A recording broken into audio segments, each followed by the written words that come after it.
presentation, I think that's going to be given by Art Patrone, Rick Canali from our Sanitary Sewer Department, Wastewater Recovery, and also Paul Adams, our Finance Director.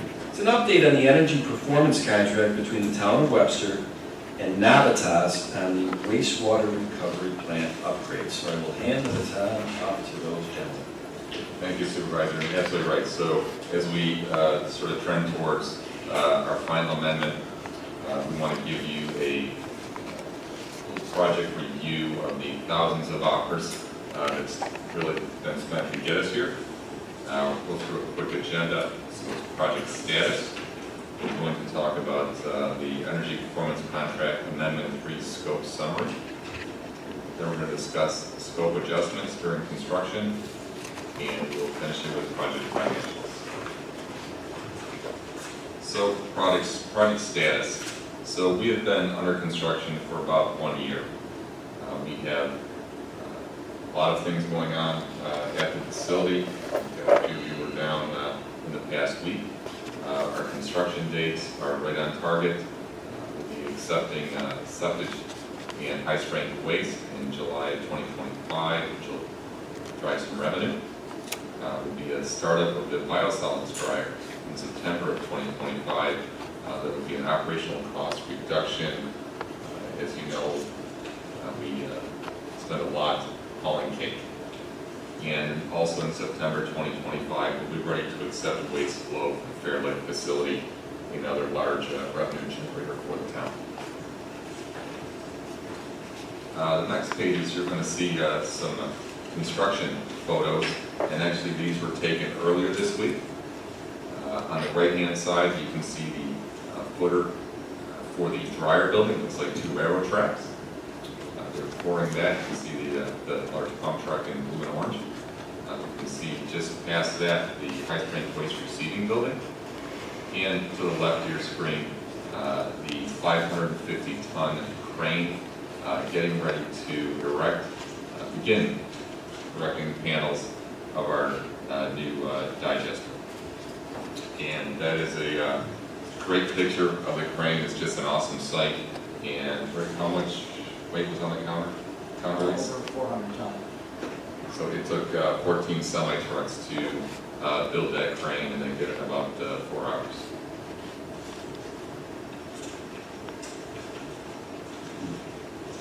So we're going to talk about the Energy Performance Contract Amendment 3 Scope of Work. This amendment will be focused on accepting waste flow from our new industrial customer. So that includes our 4th aeration tank and upgraded aeration system.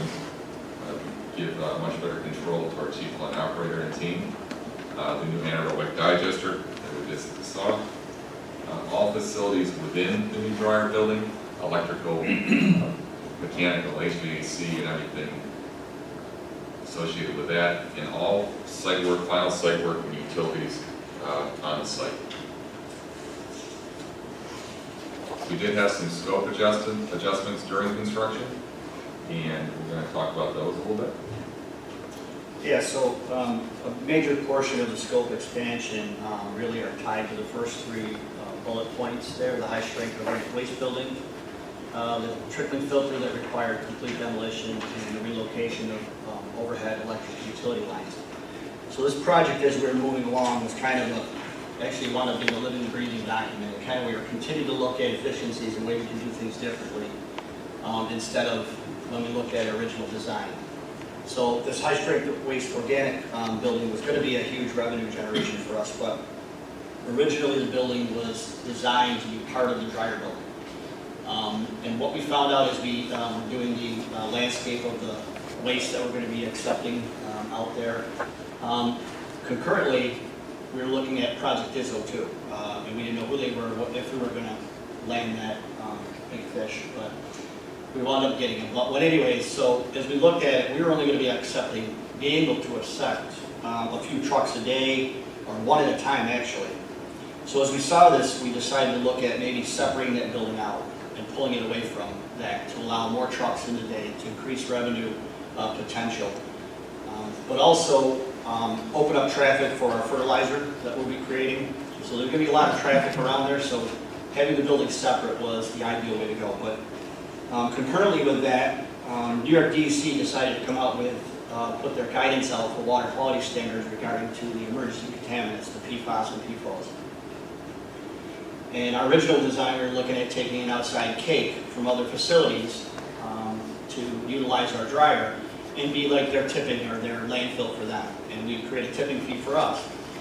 But as we thought about that with the PFAS regulations and the low thresholds, we're like, well, we may be bringing the problem into our facility from an outside cake and would affect our Class A fertilizer. So we decided to be proactive and we did our own sampling to see where we were at. And we wound up being well below the threshold. So we said, you know what? As we're looking at this, maybe we shift away from taking outside biosolids and look at taking more organic waste. And Fairlife came to town, which had excess organic waste. So in turn, that increased the size of our digester. So we're going to look at taking more truckloads of Fairlife waste, other organic waste, fat oil greases and stuff like that. So when we did this, it shifted our building too. So that moved it right over to where the trickling filter was, which meant we had to do a full demolition of that and take it down instead of the original plan of just going below grade, correct?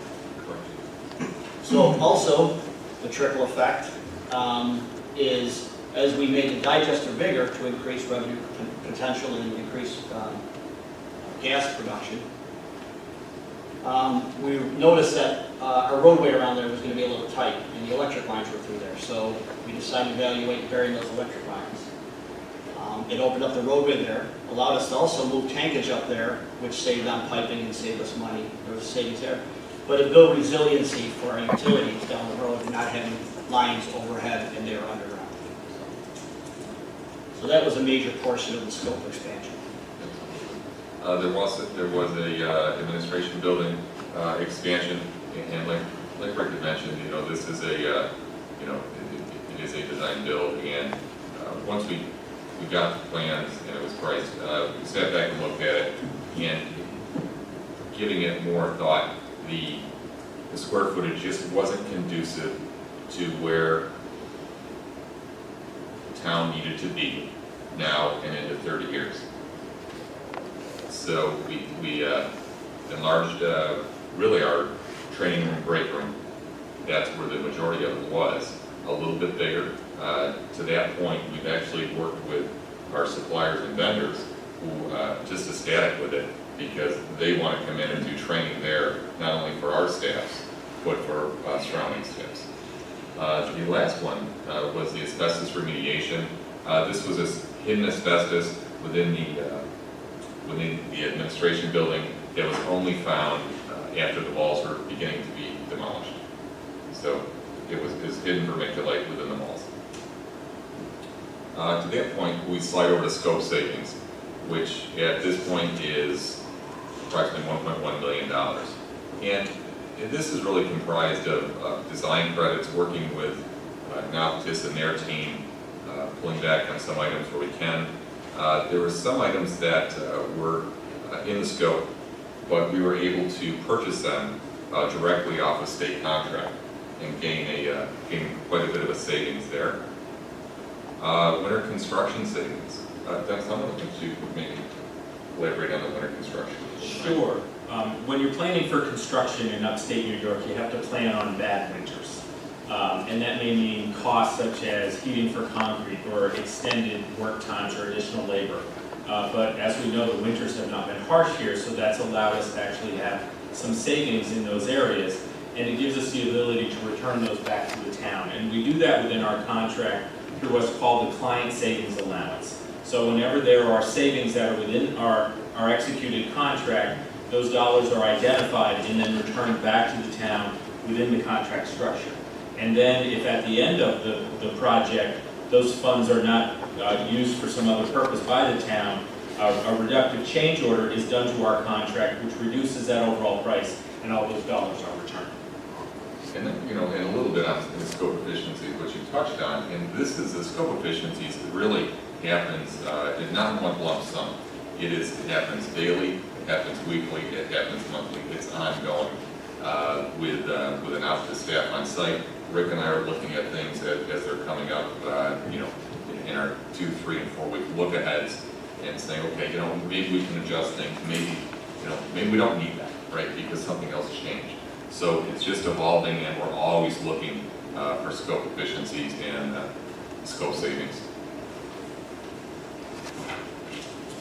On the financial side, we actually have some good news.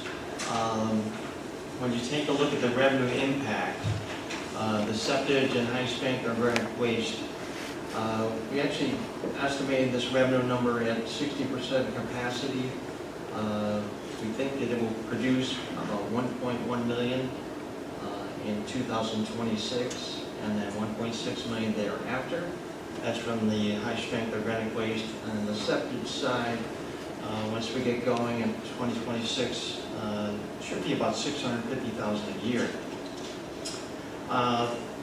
With the addition of Fairlife, obviously that creates a tremendous amount of flow into the plant, and they will be charged 1 EDU for every 60,000 gallons that flow to the plant. So basically, that equates to, at a rate of $250, it equates to about $1.8 million per year. Also, there's the one-time connection fee. Based on the pipeline capacity of 12,000 EDUs, their fee for the one-time connection fee is $21,190,000. That's in accordance with the town code. We're striking a deal with Coca-Cola Fairlife to have that paid over 10 years. The first payment will take place in July of 25. So it's a huge impact. I mean, it's the equivalent of adding 12,000 houses to the town. So on the revenue side, I mean, when you total it all up, for 2025, we're at about 2.3 million in new revenue. And starting in 26, we're at about 4.4 million. On the operational cost savings side, biosolids disposal expenses is our sludge hauling. Currently, we have to take the solid waste, we have to have it hauled away to a landfill. It's very expensive. That's currently in the budget for 25 for $572,000. We're expecting this cost to come down substantially over the next few years. We think eventually we can get that down to about $70,000 a year. There is some energy savings based on the existing buildings of about $70,000 a year, but due to the new equipment we're adding on, such as the dryer, it actually ends up being about a net increase of about $30,000 a year for electricity. The industrial user increases, it does increase the overall treatment expense. Obviously, it's not free to treat the additional flow. We're estimating this to be about $650,000 per year. On the next page, we have the net project cost breakdown. The current authorized Navitas contract is just under $62 million. This particular amendment will be for about $23,300,000. It'll bring the Navitas contract up to about $85,327,000. And then we have a couple items that are outside the contract. The paving, all the roadways and the parking lots around the project will cost about $1.4 million. And then other project expenses of about $570,000. Brings the expected gross project cost up to $87,300,000. And as you know, we have received a $20 million grant from New York State EFC. Governor Hochul awarded this grant back in April. And proud to say that we actually received the first payment today. Oh, wow. Of, yes, $10,590,000. I got an email, I think it was early this afternoon, and I thought the payment was going to come in tomorrow. 2 hours later, we had the money. They wired it right in. Remarkable. So we're halfway home on the grant, which is good. Which is good. Paul, have you ever seen an incoming wire for $10.6 million in your professional career? Yeah. Have you? Oh, jeez. Bragger. Earlier I was today. expecting you to say no to that. Okay, go ahead. Bob, it's a lot of money. It is a lot of money. So anyway, So the expected net cost of the project is $67,300,000. As you know, we bonded $81,500,000, so we won't have to borrow to that level. But in the upcoming amended bond resolution, the only number that's really changing is the maximum project cost, which is about $87,300,000. That's on the last page. The sewer rates are currently $296 per EDU. So the town is expecting future rates to stay relatively stable at or below the 2024 level.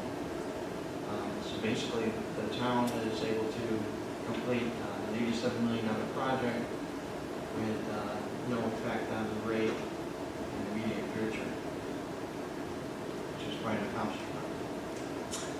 Additional dollars will be budgeted in the future for the sewer capital reserve.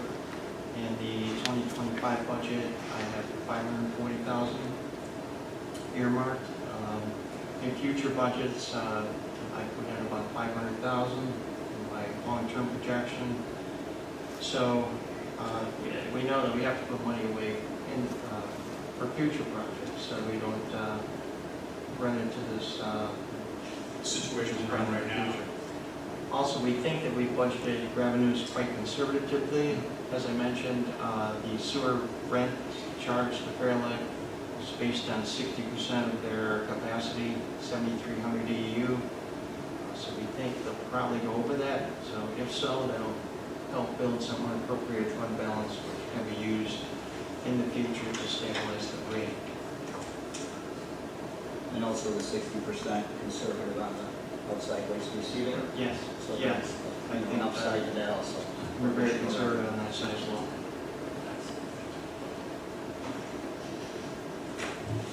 I have questions, if I could. Sure. When we're looking at the net project cost page, maybe if we could bring that up again. Perhaps you could elaborate on other project costs. What's included in that? The biggest piece of other project costs is $260,000 that we had to pay to RG&E. I think they had to be relocating the lines and That's correct. But we Yeah. did, as Rick had mentioned, we gained so many other efficiencies from that. But you're absolutely correct. And savings. it also includes payments to our bond counsel and our bond consultants and the lay of bond anticipation notes and eventually the sewer bond. So those would be Few other miscellaneous items. outside of the non-test contract. Right. And I know that paving was originally included in the contract. What was the reason we pulled it out? And that's a great question. So then do you want to start it and I'll sort of end it up how we're going to Sure. take care of moving forward. So as we were working through all the work necessary to finish the project, paving came up for discussion. And there's certain aspects of the project where us as the prime contractor, we need to have responsibility for ensuring all of the coordination is done and you end up with a well-functioning system. But paving is a relatively simple and straightforward piece of work. And so as we started to talk with the town, we were realizing that us managing that as part of the project, with us having costs associated, wasn't really providing very much value to the town. So we started having some conversations with Art and Rick about were there some other ways that that work could be accomplished, either with the town procuring it directly with us providing some coordination support as part of the project, or were there some other ways that perhaps it could be done more cost effectively? Yeah, that's exactly right. And this is a great example of, I had spoken earlier about, we're looking at efficiencies every day, and this is a great one. So we left this as a conservative number. We're working with our highway department to see if all or a portion of it they can help us complete. If not, we will work with our Navitas and our engineer to create an RFP, and we'll send it out to bid, and we'll manage it in-house with a little bit of help from Navitas. But we will keep trying to drive that number down. Thank you. Yeah, we should make no mistake, it's still going to be a cost within the project, but we're looking at doing it more, as Dennis said, cost effectively and efficiently. Thank you.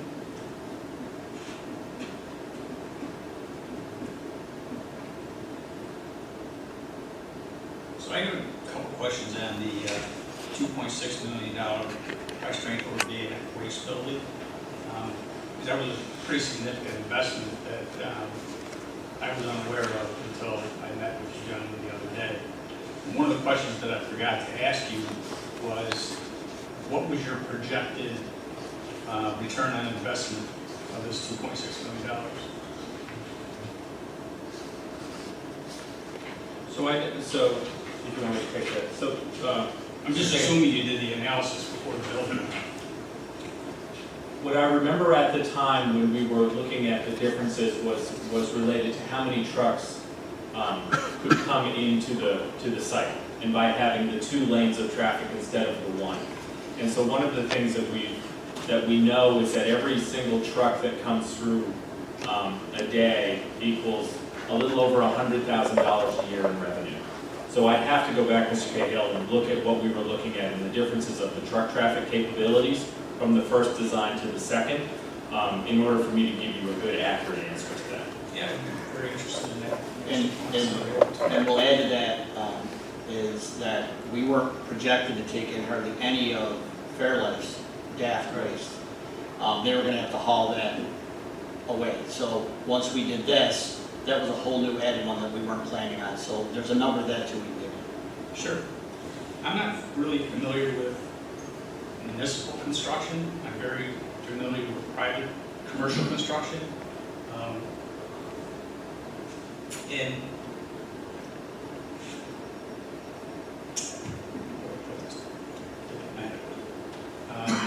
usually we would approach the owners with some changes and something of this significance. We would approach the owners before this happened. It just seems it's a little different this way. Can I add something, John, to that? 2 things. One, instead of the return on investment calculation being sent to Councilman Cahill, in 3 weeks, on September 5th, we'll be back here for what I think is going to be a public hearing and a process to approve, maybe, the project going to 87.3. Can we bring that to that meeting? Okay, I'd like to discuss that. Okay? Yeah, All right? yeah. I think that's good, part of this. And 2,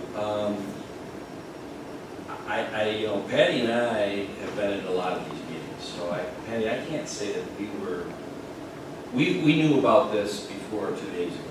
When you said you didn't know about it until 2 days ago. Right. And Jenny, you wouldn't have known about it, or Jennifer.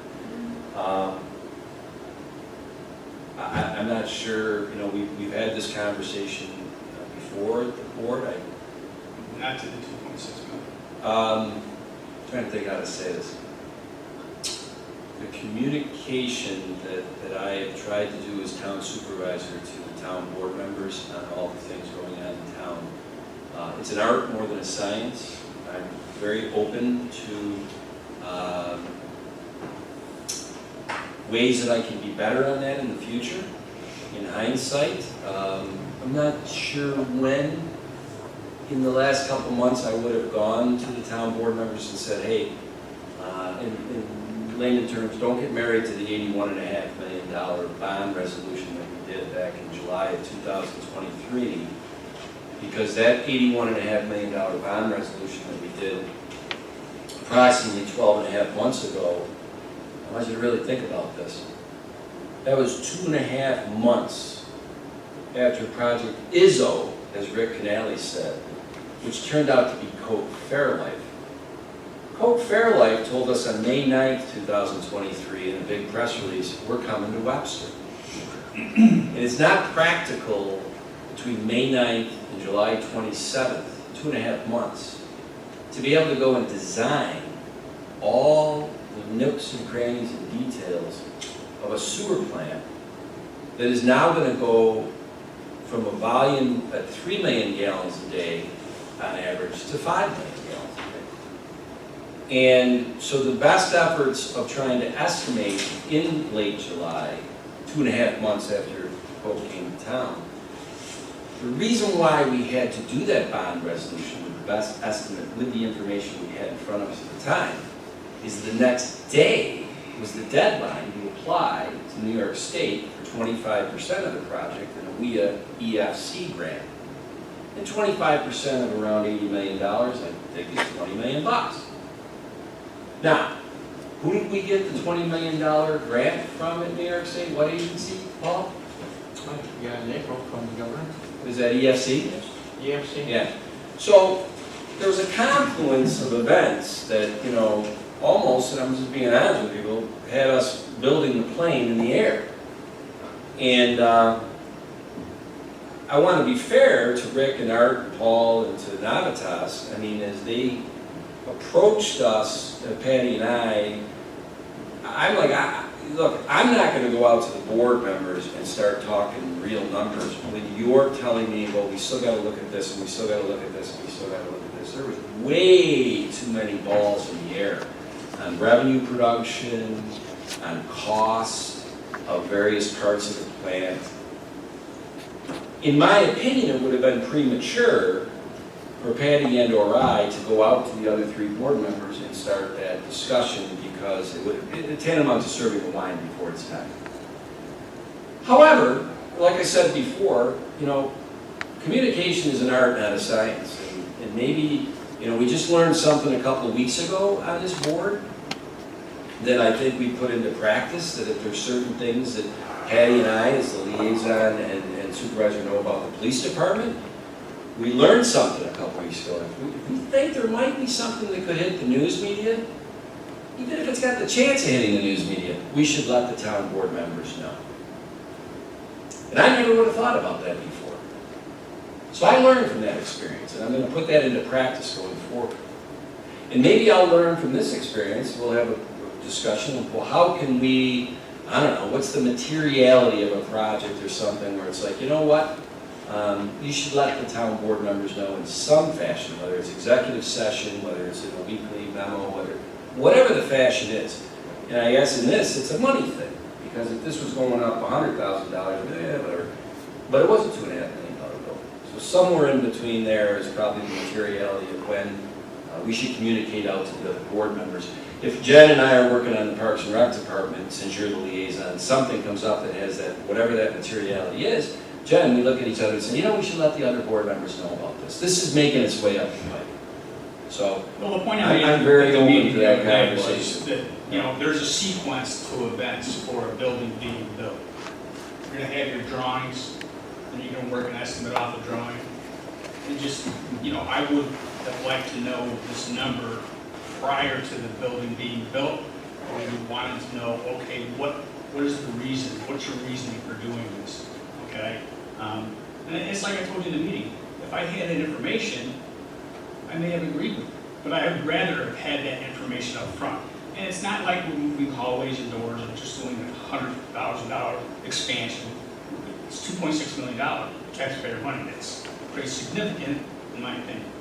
So, Councilman, I think we agreed with you in that meeting. Yes, you did. But I would like to clarify the context of what we're talking about, because it's being, I think people will hear it as a building. It is more than a building. It's an integral part of the process of that facility, of the 9 buildings. So I don't want people to get the impression it's a building. It's more than a building. It's pumping, it's I agree piping, 100%. so, and all of that. So I just wanted to, But I would like to have known. we're definitely on the Yeah, same no, page. and that, like I said, Yeah, we're on the same totally page. understand it. Yeah. And I will say this, the return on investment, I'd like to know it too. Okay, that's something that in all these meetings, I think we touched on it, because I know that one extra truck in the 100,000, I'd have to go back in my notes. There was, I got files that are this thick in this project. The interesting thing about this is, there's so many components to this. It's such a more complex facility than, for instance, the highway garage. The highway garage is a big pole barn. I hate to say it, but it's an 80,000 square foot pole barn. There's not a lot of complexity to it, not a lot of moving parts. It is the traditional municipal project, Wick's Law, contingencies, all that stuff. Right. This thing is the farthest from that. This is like, it's unbelievable. Now, with that being said, Contingencies for this as well. this is not a Wick's Law where we get low bids and then within the bids they put contingency. And I'm going to let them answer that in a second, but I want to make sure everybody understands something about it. On one of these pages, you put that our 2024 sewer rate is $296 for a homeowner. So when you look at your January county and town tax bill, as a real estate owner of a single-family home in the town of Webster, you're gonna see a line item for sewer, I think it's two of them, isn't it? O&M, operation and maintenance, and then it's capital, but the total of them is $296, correct, Paul? That's correct, Tom. Okay.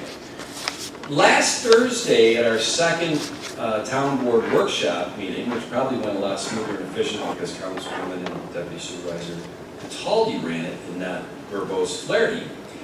But I watched it, and Art and Rick presented their 2025 budget, and I think, Paul, you may have said the proposed EDU charge, O&M and capital for 2025 for Webster, town of Webster, not village, town of Webster, real estate owners, single-family home dwellers, is $253.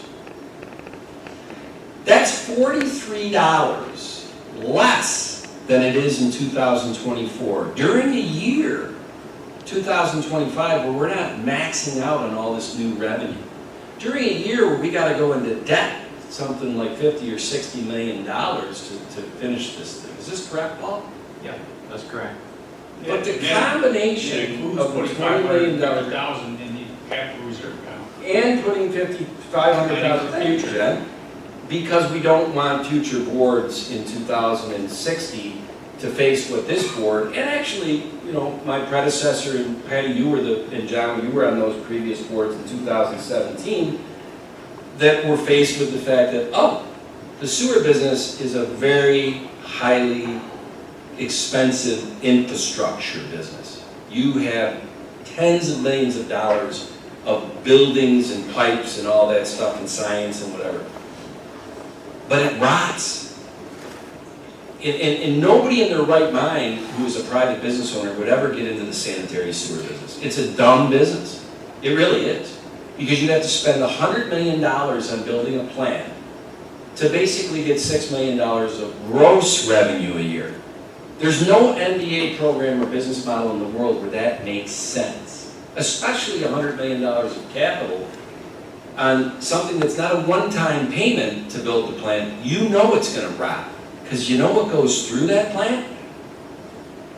So if you take the money annually from it and you don't reserve it like we are planning to do, then you leave future boards with an empty coffers with no money, and you got to rebuild the thing at whatever the dollars are in 2060, and you're going to put the town back into debt. I can't believe how good we are coming out. Very fortunate. I mean, it is really serendipitous, all the things that fell into place. With Coke Fairlight coming to town, and the $20 million grant, and the one-time tie-in fee, and the revenues that were, produced through this being an energy performance contract, that is going to affect the sewer rates. And at the end of the day, I think the town taxpayer, you put us $60 million in debt, that's going to cost me $43 less next year. It's not intuitive. It doesn't make a lot of sense. How can we go into that kind of debt and have $43 less to each citizen or real estate owner, and in that budget be putting $500,000 a year into reserve? Yeah. I'd have to get a whiteboard to show you how it all works, but we just, Paul, you went over it with the the revenues. You got 2.3 million more revenue in 25 and 4.4 million in 26. I want to make sure everybody understands something. That 4.4 million in 26, that's not because we do 100 million in revenue right now and we're going to make another 4 million. No, we do about 4 million in revenue right now. We are doubling the revenue. Doubling it. And when you double the revenue, and by the way, the other revenue, the 4 million that we have right now, we get that from the $296 we take from you, Charlie, at your house, and Jennifer at your house, and my house. 17,000 homeowners pay, essentially, $296 into the system to get us that 4 million revenue. Coke Fairlight comes to town. They're throwing in their revenue because they're equivalent to 12,000 houses, almost. Then you throw in this septage revenue, which we haven't gotten any of that in the last 7 years. We used to. 2018, we got $200,000 a year in septage revenue. And the DEC came along and said, man, your plant is failing. And one of the first things you're gonna have to do is stop taking in septage. You better just focus on the stuff that's coming in through the pipes. You can't be taking Chamberlain's septic stuff. So we lost $200,000 in revenue because we had a rotting, failing plant. $200,000 a year. And then, to make matters worse, Irish luck, at the same time, sludge hauling went up double, from $250,000 a year to $500,000. Because nobody wants to build a landfill for sewer sludge. This whole project was built around how do we not be beholden in years to come to the rates that will go up and up and up on the expense of sludge hauling.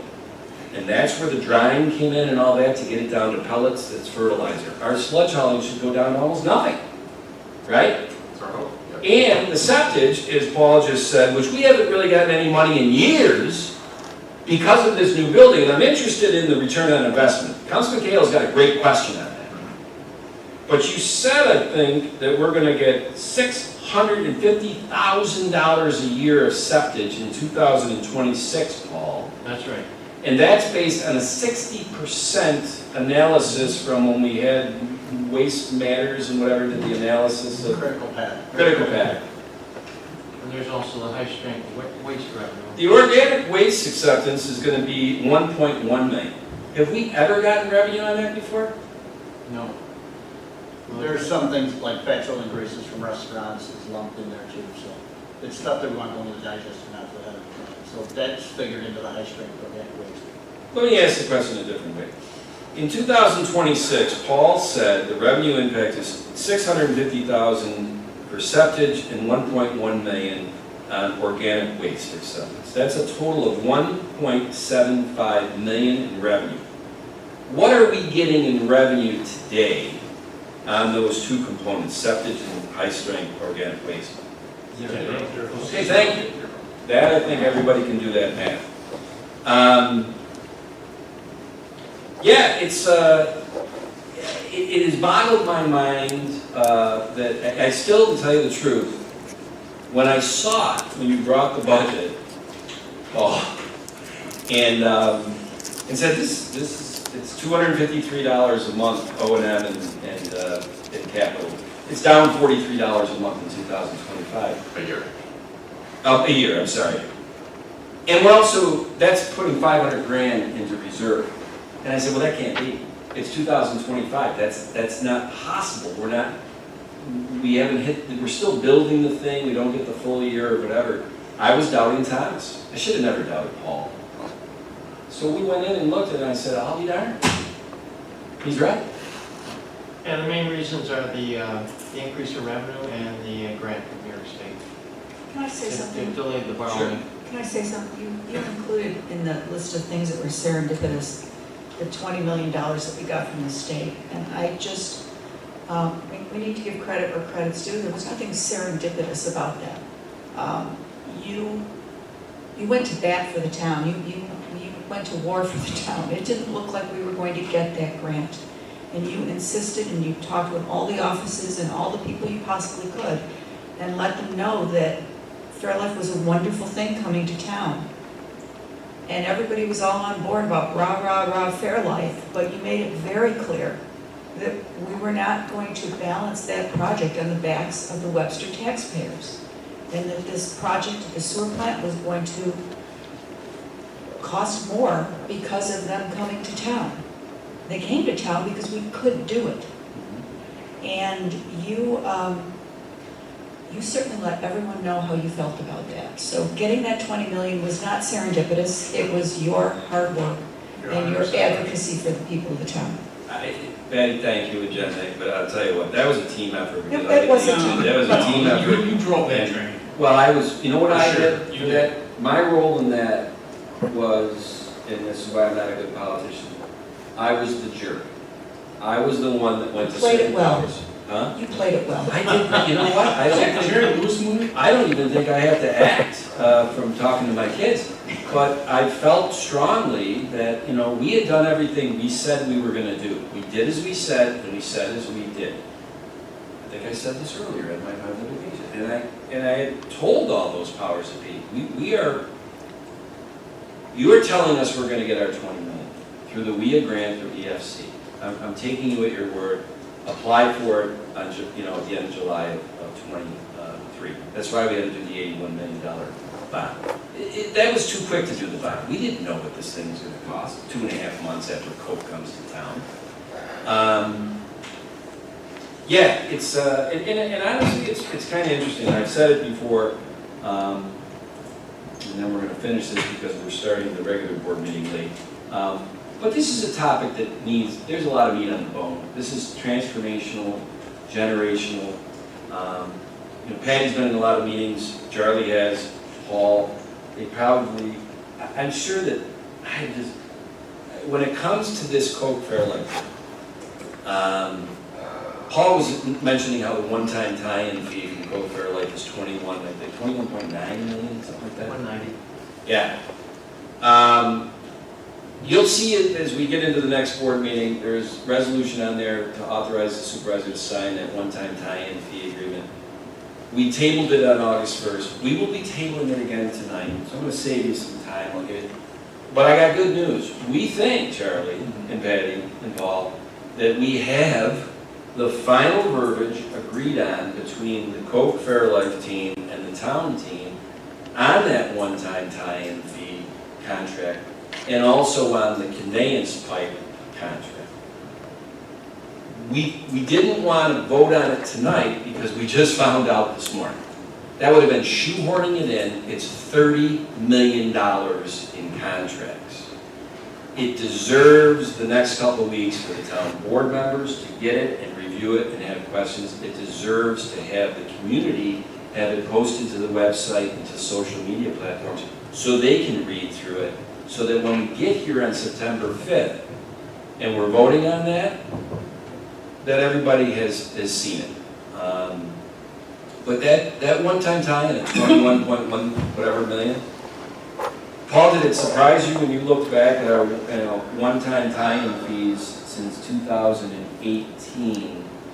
Over the last 7 years, 18 through 24, we've averaged about $98,000, about $105,000 a year in that revenue, right? Right. One-time revenue. Coke Fairlife is $21 million. And that is foundational to why this agreement to spread it out over 10 years was something the town board was willing to do. And it's something that when we were courting Izzo, as Rick said, they had asked us if they came to town, would they ever consider spreading the one-time tie-in fee over a period of years. And we said, yeah, I mean, it's got to make sense to the town. It's taken us a lot of attorney work, hasn't it, Charlie, to make it make sense for the town. But I'll let everybody else decide on that when they see that contract before next week. So, let me ask something. Can I just roll into the regular board meeting, gang? Or? We gotta start a new fee just for record. Okay. Well, that concludes, unless anybody else has a workshop. I just have a question about the contingency fee, unless that can be discussed elsewhere. That's a pretty quick answer. Okay, sure. Go ahead. That's Yep. fine. That's good. I'm sorry, what was the question? So Jennifer asked a question, wouldn't that, some of those items that we spoke of, wouldn't take them out of a contingency, but they were out of scope. So they were out of scope. The challenge that we had is that, as we had talked earlier this week, that discrepancy is actually the comparison to the $81.5 million bond value. And so when we went back and looked at the budgets in that calculation of the 81.5, that separate building wasn't in that calculation. And so there was no money in that budget. There was no contingency there for it because it hadn't been part of the original Right, calculation. that part I understand, but just like with a project that size Tom, you were talking about how quickly it had to come together, May 9th, July 27th. Like, with a project that big, is it not possible to have some sort of contingency fee overall, not for a specific line item? Yes, it is possible to have a contingency to carry for those unknowns. It wasn't in the structure of the budgeting process that we were using with the town at the time. Okay, I understand. Just, it's a big project, so to expect that it's gonna, I mean, I don't know how deep you want to go. There is a contingency. There is. You have the owner's allowance, which, you know, if we manage the project well with you, it's all our money. Agreed. The contingency, if you, I mean, obviously when we go to do the third amendment and all that, if we do it in a couple of weeks, I mean, it's all out there for everybody to see. I think the contingency has a 60-40 component to it. I think Ms. Wright, what you're talking about is in that early process, why wasn't there money yes, in the budget at the time for an unknown like Right. this? It could have been done that way, it just wasn't the structure that Navis and the town had been using in that budgeting process. What it would have done, so hypothetically, if we had done that, if we had a $5 million contingency, then your bond resolution at that time would have been $86.5 million instead of $81.5 million at that resolution. right, which would have, just in my opinion, it would be better to go to that well once versus going back to the well and adding $6 million, that's all. You are 100% correct, and you want to know something, Jennifer? In our meetings, what would have been ideal, and you'd have to go back to the whole, what Councilman Abbott and John, myself, Patty, was Barry Dean involved in that too? When we got educated on energy performance contracts, and really having to take off the hat of Wick's Law, traditional municipal, low bid, contingency, all that stuff. The energy performance, what would have been nice in a different universe if we could have signed an $81 million contract with Navitas back 13 months ago. Because then really any of these changes, inflationary, all that stuff, that would have been on them. The reason why it was impossible to sign that back then is because we did not know what the Coke Fairlight component was going to be. And if you go back to the history of this, we did the original Navitas contract to get the ball moving. And I want to say that was $40 million. We knew that these are things that we need to get moving now if we're going to meet timetables. We had supply chain issues of getting major things here. We needed to be under contract to order stuff that might not be here for a year. I think this was before your time, Jennifer. It was, And then we did a $20 million amendment. I don't even remember when that was. That was Amendment 1. November. I want to say the next amendment was like $1 million something and brought us up to the 61, whatever. And now this third amendment will be putting the ribbon around the whole contract. I don't know, you know, in hindsight, how we could have done it differently. You know, we never, I mean, I don't know. It's an interesting thing. I don't well, you know, I don't know how we hindsight's could have done it. 20/20, but I just asked a question because on a project that's $81 million, it's a big project. Yeah. So to think that you're gonna stay in that box, given a project that is that long, or that size, over that long of a period of time, Yeah.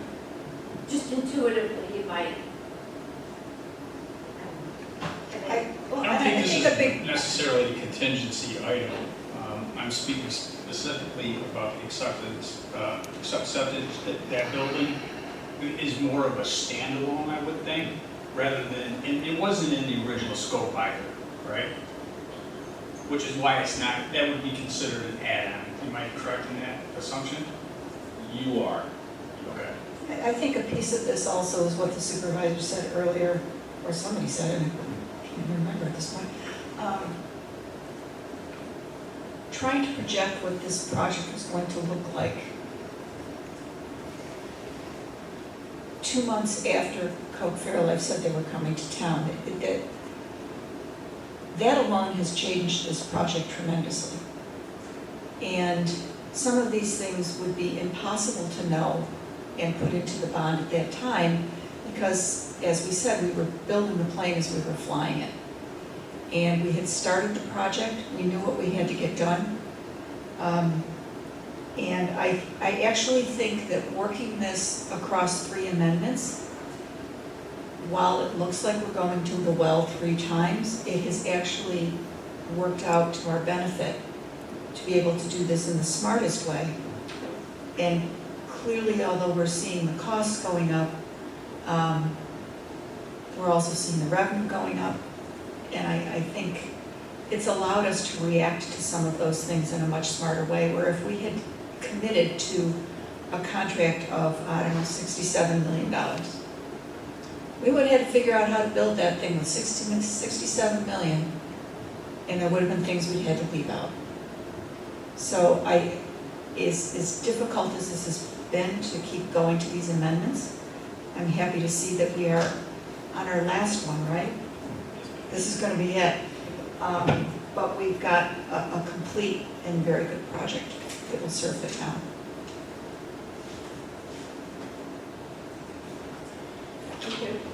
Okay, and I'm sure that this conversation will continue on and be even more robust in 3 weeks when we have a public hearing on it, and all sorts of board conversations, and get a chance to look at the return on investment of that standalone building, all that stuff.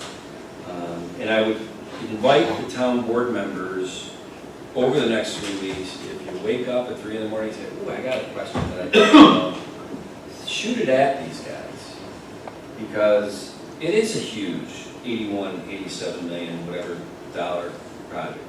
And when we've sat in these meetings, and Patty and Charlie and Rick, Art, Paul, I mean, when we're working on these contracts with Coke Fairlife, I'm like, we are not going to lazy this thing. The devil is in the details. This is a generational project in the dollar size it is, and we better make sure that the way we write it up and paper trail it and all that is not something that in 10 years we're looking back and saying, ooh, you know, we made a mistake how we handled that. And I've been very pleased with what has been it's been a tough process, wouldn't you say, Charlie, with the attorneys and the Coke team and the town team, and it's been tough.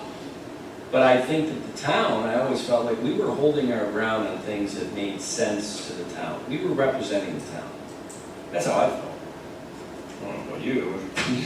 No, I thought you were very good at it. I think the whole team was.